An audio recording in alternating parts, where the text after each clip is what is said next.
Are you a lifelong fan of General Hospital? Are you a new fan who wants to know more about the history of the show? Do you enjoy talking about the show with others? Do you find yourself yelling at the TV? Is your self-care an hour a day in Port Charles? If so, we invite you to join hosts Amanda Kimmel and Shannon Coach at the place where all the hidden conversations take place and secrets are revealed. Meet us at Pier 54, a General Hospital fan podcast. Hello. Hi. Welcome to the Port Charles 411, Part 5 of Lucky and Liz, Part 7 of Lucky. 7 of Lucky? Yeah. Lucky number 7. Lucky number 7. There we go. I think that we are now closer to like May, June of 1998. So we're still in that time frame of the February to June 29th, 1998. But I think this episode, I think, is more May, June. Right. I think. We left off last week with Laura had come home. Lucky discovered that Luke did not tell her that he, moved out. He didn't tell her a lot of stuff. She was completely lost. Yeah, she was. And then, Liz thinks that it might be Mr. Murdy, that Mr. Murdy may have been her rapist.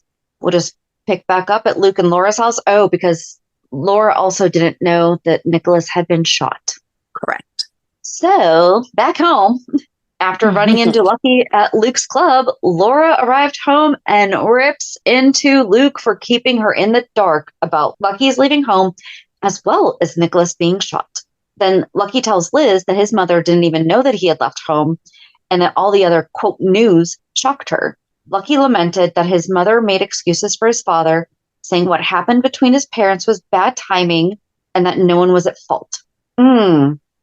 I do want to, really quick, after we say one, in an article last January, so January 2023, just because of this line, I feel like it's probably a good time to say that as of January 2023, Jeannie Francis will no longer defend Luke and Laura's rape scene. I think the story was inappropriate. It just says that Jeannie Francis will no longer answer for her character's rape scene in the long-running soap. Francis popularized the role of Laura Weber opposite Anthony Geary's Luke Spencer in the soap, a super couple beloved by viewers. While their love story played a major role in the series, it began quite hideously, with Luke raping Laura in a 1979 episode. It was later played off as a seduction, and they remained together for years, with their wedding becoming a major TV event when it aired in 1981.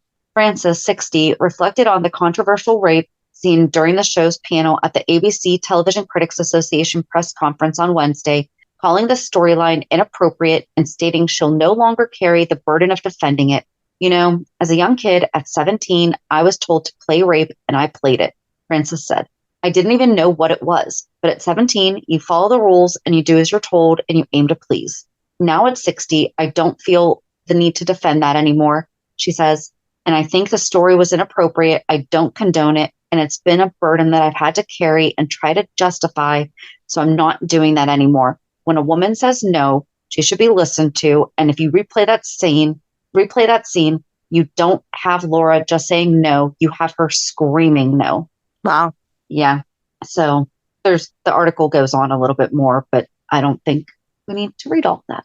So, and that was just from Entertainment Weekly, but it looks like a lot of different, I don't know how that happens anymore. Well, I guess if someone was covering an event, then more than one publication would have the same, but it's literally all their headlines all say General Hospital won't defend. But okay, that one that I read was from Entertainment Weekly, which good for her.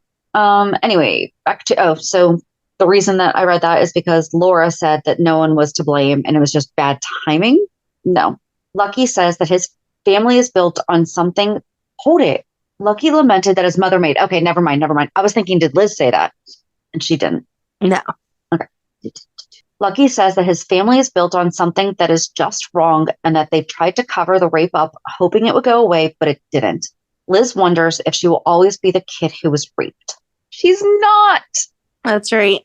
She wants to know how his mother found a way. He tells her she married her rapist. Liz argues that he should try to see it from their point of view, but Lucky is fearful that if he were to get inside their heads, put himself in his father's shoes, what if his shoes were to fit? He stands dazed, realizing what it would mean if his worst fear were to come true. Liz realized that Lucky was afraid that he could be just like his father and that he could rape a woman too. He fears that he may have the same tendencies as his father. He says he thinks about it all the time. What if he has too much to drink? Liz assures him that he could never hurt anyone like that, especially since he has watched over her like an angel for the past 3 months. She tells him that she trusts him with her life, but he doesn't listen. She tells him not to listen to the voices in his head, the ones that told her it was her fault that she was raped. She vows to help him just as he helped her. Lucky looks on, seemingly shell-shocked, trying to intake Liz's words. And then it just says music montage, and I could not find music montage because I don't know what date this happened. Right. If I find it, we will go back to it. And then Okay. Liz and Lucky happen to be hanging out at Luke's club on the sly. They duck into a closet to overhear Luke bringing in security and asking the rent-a-cop to keep a close eye on the joint. Later, Sarah catches up to them with news about the tickets and asks Liz to relent about her grandmother to no avail. In the process, she gets Lucky onto the family history of rape. Lucky heads out to the bar where he runs into Mike, who asks him to give his dad a break. No dice, says Lucky. Mike attempts to give more good advice, but Lucky won't listen. No, not good advice. Sorry. I'm definitely on Lucky's side on this one. Right. Liz and Sarah argue a little bit more about Liz's refusal to come home or go to Europe. Oh, yeah, because we talked about this when Jeff came back, because weren't they in Europe? Yes. Okay. Finally, they hug, and we can assume we've seen just about the last of Sarah Weber. Later, Sarah gives Audrey the news, and among her last acts, she advises her grandmother to join Liz in group therapy. Oh, my. So then Lucky and Liz share a meal in Luke's office. Hearing a noise, they try to sneak and hide, but end up getting busted by the rent-a-cop. Lucky and Liz are at the police station. Taggart talks to them. Mac and Garcia come in. Taggart says that he'll have to call the folks. Audrey and Sarah come in. Where's Elizabeth? Audrey tells Luke off. You call it fine when 2 children break into a bar for a night off the streets and then wind up in a jail? Only you, Luke Spencer. Taggart hands a form to Audrey. Sarah tells Liz she really scared Audrey. Audrey takes Liz home. Lucky and Luke talk. I hear you saw your mother. You really freaked your mother out. Did it make you feel like a man? Did raping her make you feel like one? Luke says It's time they ironed it out. Whatever sick little thing you've got going, you can have it without me, man. Lucky leaves. Luke tells Garcia to cut Lucky some slack. Taggart rightly replies he's getting enough of that at home. Tony comes in breathing fire, ready to sue everyone over his hand, and Luke deflects him. You think if the city had any money, they'd hire these clowns? Luke wants Tony to tell him about Helena. Tony wants to see Lucas. You make it so I can see my son, and you've got yourself a spy. At the Hardys, Lucky and Liz confer. Does she want to come back with him? Sarah won't tell Mom and Dad about the rape at all. Sarah doesn't think Liz should go back on the streets. Audrey talks to Liz. She will try, but she needs rules and respect in return. Liz tells Lucky she's staying. Lucky and Liz dish over finals. He brought her to see his new humble abode, a boxcar.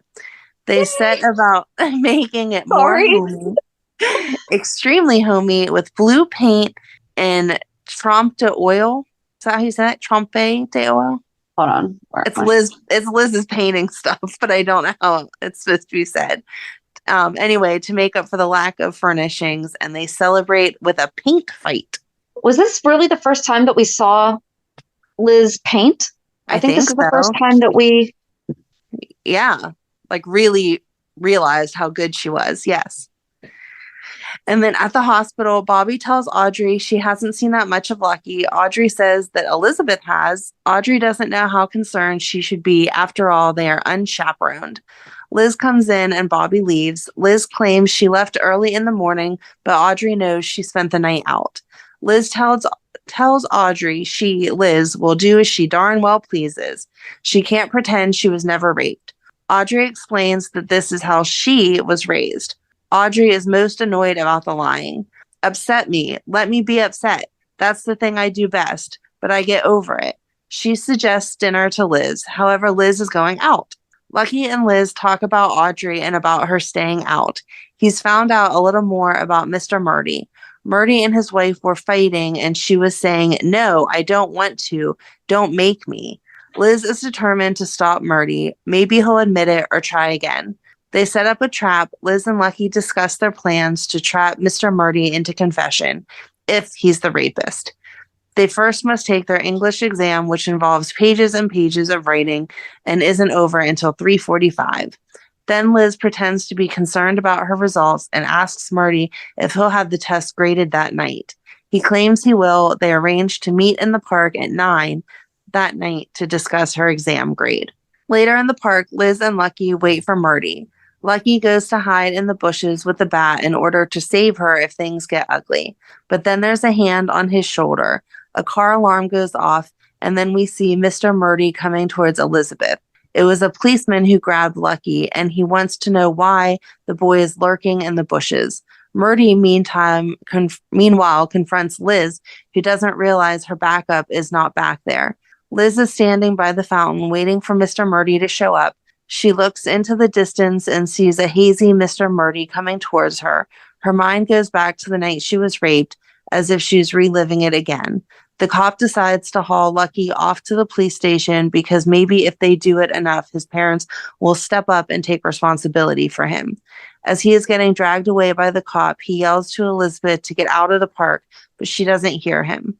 Murdy asks her why she asked to meet him, that it's not really about the final. While he is talking to her, her mind is going back to the night she was raped. She doesn't hear anything he is saying. She just stares at him, fear and panic in her eyes. The only thing she can manage to say is, "I can't do this," and then runs into the bushes looking for Lucky, wondering where he could be. She then runs out of the park, leaving Mr. Murdy standing there, confused. A cop is leading Lucky into the station to talk with Taggart. Taggart tells Lucky to sit down, but Lucky demands that he send someone to check on Liz in the park. Taggart wonders what Liz and the baseball bat could have in common, and Lucky is furious at this point.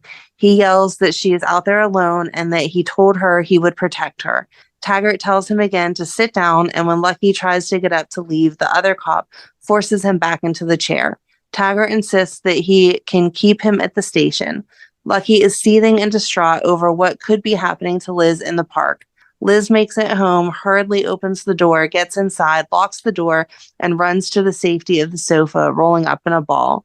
She lays down, breathing heavily. She is still visibly afraid after facing Murdy alone. Lucky is now handcuffed to a chair. The look on his face is one of fear and dread. It is obvious that he is worrying about Liz and the fact that he isn't there to protect her from Murdy like he said he would. Lucky comes out of a daze when Taggart tells him that he sent a unit to the park to check on Liz and she wasn't there. Now the look on his face is even more scared and really worried that Murdy has done something to Liz.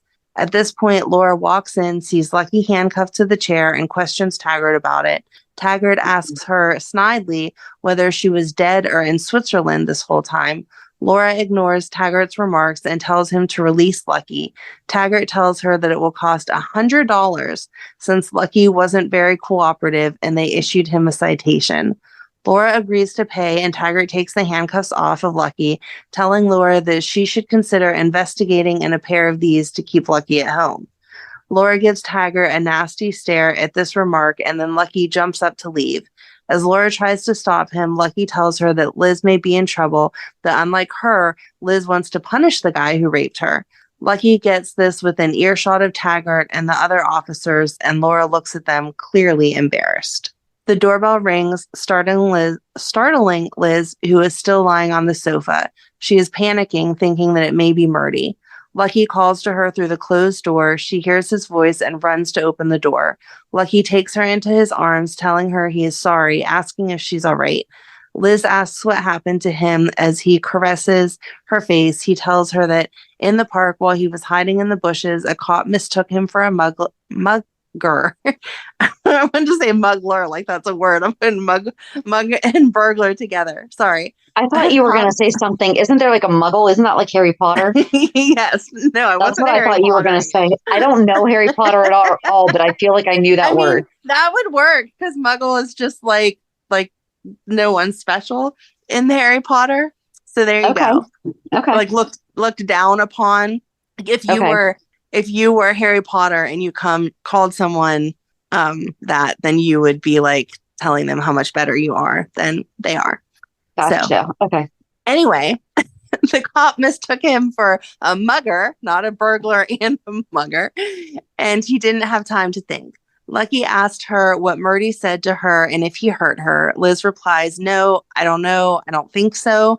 They walk over to the sofa and sit down. Liz continues, "There was this noise in my head, like a big wave breaking, and I can't even tell you what he told me. It was like someone took me and threw me backward into that night, and I did what I couldn't do then. I ran before I could find anything out. I'm such a coward." Liz gets up from the sofa and starts walking away from Lucky, upset with herself. Lucky tells her, "I'm glad you ran." Liz turns to look at him. Lucky continues, "Elizabeth, if anything had happened to you, anything, He takes her into his arms as tears stream down his face and he holds her, saying, "I'm sorry." And Shannon has the biggest smile on her face right now, and she wasn't even the one who read it. I just like that Lucky cries. Yeah. All right, so at the Spencer house, Lucky walks in the door and finds Nikolas playing with Lulu. He walks over to her and picks her up, asking how she is and telling her that he has missed her. Nikolas tells him that Laura just left and that it sounded like it had something to do with him. Lucky, still holding Lulu in his arms, replies that he saw and tells Lulu that Mommy had to pay for his bad behavior. That should have been the scene that they had him talking to her. But I mean, yeah. Yeah. He's coming back. He wanted to talk to her. Well, they showed the scene about him saying about how he was going to show her everything and take her everywhere and all that. That was sweet too. Lucky, still holding Lulu in his arms, replies that he saw. Oh yeah, I just read that.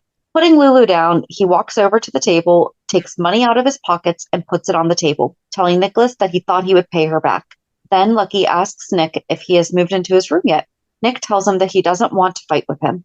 Lucky thinks that Nick is paranoid and goes on about how, since Stefan could be in prison for a long time, Nick may need a new place to live. And that's because Catherine fell off the parapet and Stefan was being charged with all that. Yes. We actually talked about that on the parapet episode, right? Yeah. Yeah, cool. Go listen to our parapet episode, guys. Nick retorts that it's because of Luke that Stefan is even in jail. Lucky pretends to be surprised. "Really? My dad framed your uncle? Oh." Then he reverted back to his usual self and tells him, "You don't see me arguing, do you?" Lucky tells Nick that his Sherlock Holmes routine is in vain because charges don't stick to Luke. Nikolas then starts in on Lucky about how Laura, wondering why Lucky is upset with Laura and why when it's Luke who raped her. Lucky wonders why Nikolas cares. Nick responds by saying, "You're the one she picked. You're the one she made room for in her life." Lucky is giving him a steely glare at this point. "But because she's not in excruciating pain, you want to hurt her. Is that it?" Just then, Laura walks in. Lucky hands her the money and walks out the door without a word. He stands on the porch for a bit, taking in Nikolas's words. Laura tells Nikolas that he can come back anytime he wants to visit Lulu or her. She has been trying to please everyone and it hasn't worked. So she decides she is going to please herself from now on. The doorbell rings. Laura goes to answer it. Liz is at the door, but Laura doesn't know who she is. Laura asks if she is looking for Lucky. She shakes her head and then tells her she wouldn't say that Lucky is everything to her, even though it may be true. He's smart and generous and respectful and gentle and honest, etc. That is how she knows that Laura is all of these things too. Laura asks Liz inside, and Liz tells Laura that they have something in common, her last name and Laura's maiden name. Laura realizes who is standing before her, and then Liz tells her that they have more than a last name in common. Laura reaches out to Liz and hugs her. Liz tells Laura that she needed to talk with someone she wouldn't have to explain to, and that she's been thinking about her a lot. Laura admits that she has been thinking about her too. Laura tells Liz that Lucky talks about her in a way he has never talked about anyone before. Liz tells her she couldn't have survived without him. Laura tells her that Lucky was very worried about her. Liz then tells Laura, "Sometimes I scare myself. I get so angry I could make someone bleed. I really could. But then something will happen." And Laura asked her if something happened tonight. Liz admits that something happened that took her back to the night she was raped, hard and fast, and she could barely breathe. She asks Laura, has that ever happened to you? Laura looks at Liz with tears in her eyes and reaches out to hug Liz again. How could it not? Right. Like, oh, when you marry, like, even the slightest same tone. Yep. Mm. Lucky and Liz, Lucky and Liz give us a peek of their upcoming Nurses Ball performance, practicing moves to Elvis's number Jailhouse Rock. That was so good, and they performed it with Dara and Taggart. Yep. Ironic, since Taggart had just arrested him. Yep. Okay. And he had just robbed Dara's office. Yeah, okay, cool. As they were attempting to puff up each other's confidence for the show, Robin wandered in looking for Alan. Musical montage to Cool and the Gang celebration, showing off the various outfits of the ball goers will be wearing. The couples we see are Brenda and Jax, Lucky and Liz, Justice and Robin, Taggart and Dara, Nikolas and Alexis, obviously not a romantic couple, Mac, Felicia and Georgie, and then Luke and Jerry, and that's Jerry Jax. Ooh, so this would be that time. Yeah. Oh, that's going to be fun when we get back to her. So then at the Nurses Ball, Lucy says the theme for this year's ball is hope. It's a celebration of everything they've achieved, yet they need to remain mindful of all the work that still needs to be done. Meanwhile, Audrey approaches Liz and says that she is proud of her and that Steve would be proud of her too. Audrey turns to Lucky and thanks him for performing with Liz and supporting her. She wishes them both luck. Lucy introduces the first act, which is Jailhouse Rock. It's a cute role reversal where Dara and Marcus play the inmates and Lucky and Liz play the cops. Afterwards, Lucky and Liz walk by and Luke tentatively congratulates them. It's not like it was for an award, like you're saying, oh, you got first place. It was just a performance. But no, tentatively means like right. It's a very temporary. So it's like this congratulations self-destructs in 5 seconds. Like, what are we doing here? Yeah, that's what I mean. If it was like for an award, it could be tentative, like, oh, I think you got first, but then 5 minutes later, oh no, they got third or whatever. Oh, I'm not understanding why it's a tentative congratulate, like they performed, they did good. It should be there forever. Luke just congratulates them on their performance. Lucky accepts his compliments and Liz thanked him. Liz and Lucky come walking out to the terrace and interrupt Nikolas and Emily talking. Their interaction begins with Lucky saying hello to Emily and Nikolas saying hi to Liz and complimenting her on her singing. He tells her it is too bad that Sarah isn't there to see her performance. And yeah, that was mentioned earlier that it seems like Sarah's on her way out. That's when she left. Mm-hmm. So then Liz is angered by his sudden interest in her sister since he did break up with her. Nikolas can't understand where Liz's attitude is coming from all of a sudden, and Emily jumps to Nikolas's defense, telling Liz that Nikolas was trying to be polite. This only angers Liz more. She wonders why he wants to be polite now. He treated her sister badly in spite of his wonderful manners. Now Emily is very upset. Well, maybe if the two Weber girls hadn't thrown themselves at every guy in the city, Nikolas wouldn't have to realize he didn't want to date your sister in the first place. Ooh.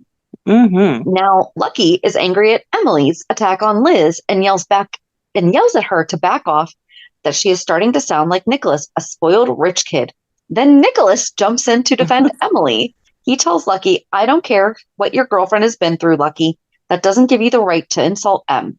Just then, Nick's first sentence registers in Lucky's mind, and he physically goes after Nikolas. Jason comes outside with Robin just then and breaks up their fight. Jason asks Em how she is and then tells Lucky that this isn't the place to fight with Nick. Nikolas then goes back inside with Emily.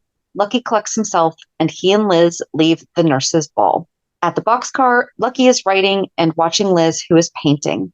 Liz has painted a picture for Lucky's television. Quote, he wants to know what she's avoiding by hanging out at his place. She admits she didn't want to go find out how she did on the English final. Lucky has checked out her posted score, so he's still going to school. He's living in a boxcar and he's still getting himself to school. And confirms that she did awful. She blames the distraction of wondering if her teacher is also her rapist.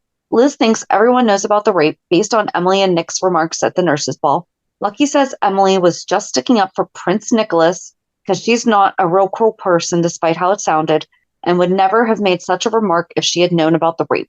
I thought that she referenced that. You know what? I don't think that it was ever corrected because she referenced that. She said, oh, it's all over the school, you poor thing. But I don't think that we found out that she didn't know. Right. Anyway, He thinks Nikolas figured things out from seeing Liz at the counseling session at the hospital, but isn't sure what to make of it. He has no friends. There's no one he could tell that would be interested. Liz is upset that she will always be branded the girl who was raped. Lucky takes her hand and rubs it consolingly. Liz is saying, sometimes it's good to cry. It relieves the pressure. I'm sorry you had to watch. Lucky is supportive. Liz doesn't want him to fight with his brother because of her. Nikolas is not my brother. He is my mother's other son, and I hated him long before you came along. Liz frets that she needs to move to the next step, whatever that might be, the one that lets her get past the rape. And then next is a very well done musical montage set to Iris by the Goo Goo Dolls, back when we could pay for money or pay for music. The beautiful, moody lyrics work very well. I'd give up forever to touch you because I know that you feel me somehow. We start with the shot of Lucky and Liz side by side being quiet together. He's reading and she's drawing. You're the closest thing to heaven that I'll ever be, and I don't want to go home right now. And then again, we didn't get those moments with boys back then, or we would have smiled like this back then. Yeah, and I don't think it's worth it. So I hyperlinked it if you want to watch it, but it's just going to be playing Iris. So yeah. And then we see at the hospital, Gail is talking with Liz after their session. Then Lucky shows up to pick her up. He asks her if she's okay, and she replies that she's better now. So sweet. It is. And so real quick, out of curiosity, I had to find out, does the boxcar have its own write-up? And it sure does on General Hospital fandom. It's real quick. It's like a quick little snippet. Oh, that's awesome. The boxcar was a railroad. Okay, did you ever read the Boxcar Children? Yes. Yes, okay. I loved that series. I actually think I still have them all upstairs in my attic. Okay, anyway. The boxcar was a railroad car located in the woods by an old sawmill outside of Port Charles. In March of 1996, Jason Morgan started living in an abandoned boxcar for a few months after he lost his memory from a car accident in December of 1995. He couldn't live at the Quartermain mansion with someone else's memories, and he felt trapped. The boxcar was the first place he felt at home with the open sky. He would hang out there with Robin Scorpio when they were dating. Later, Lucky Spencer told Jason he was staying in the boxcar, and Jason told him that he used to stay there until they put a padlock on it. And then it says several other couples, including Lucky and Elizabeth Weber and Emily Quartermain and Xander Smith, would stay at the boxcar through the 2000s until it was boarded up and torn down. In 2011, Jason takes Sam McCall on his bike to the site of the boxcar and tells her that the city got rid of it a few years ago, saying it was a liability and a piece of trash. He helped build a cabin where the boxcar used to be.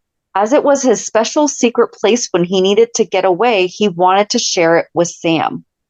Oh, yeah. I remember that. We don't see this. So the name of the cabin, I'm not going to read this too, because this just goes, we would wind up spiraling. Right. Rabbit hole forever. But it's the Country Road Cabin. I always thought that was the one safe house that they went to. So did I. Maybe, I don't know. But I do remember Jason saying that.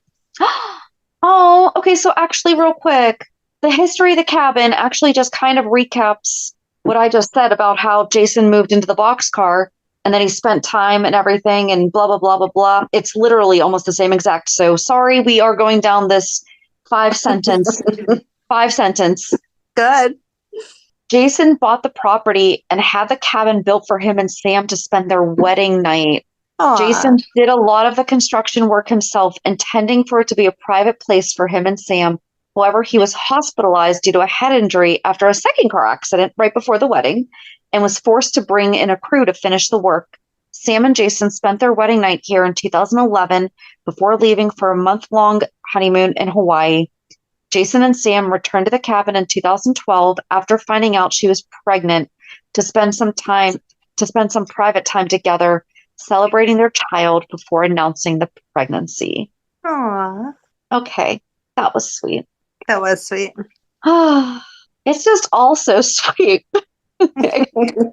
So now that we know that Lucky is living in the boxcar, and this is where we were introduced to Liz's love of art and talent in art. Yes. I wonder if she'll get back to art now that Lucky's in town. I hope so. Me too. That is the one thing that they really royally messed up with Franco. Yep. Was, I'm sorry, I'm always going to be this Lucky and Liz first. Like this Lucky and Liz is always first. But Franco was right there. He was. Not at first, but he became. Yes. So I don't know. I guess join us on Monday as we see what's going on with Lucky and Liz and everybody else in Port Charles. Have a good weekend. And we'll meet you at the pier. Bye. Bye. If you enjoyed today's show, we invite you to go to pier54podcast.com to subscribe on your favorite platform. Don't forget to leave us a review. And you can also follow us on many social media channels. Just search for Pier 54 Podcast. Also, we are not perfect, so if there is something that we missed or messed up, just let us know by emailing us at pier54podcast@gmail.com.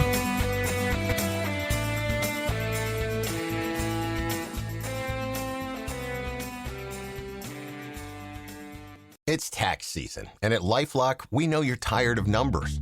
But here's a big one you need to hear. Billions.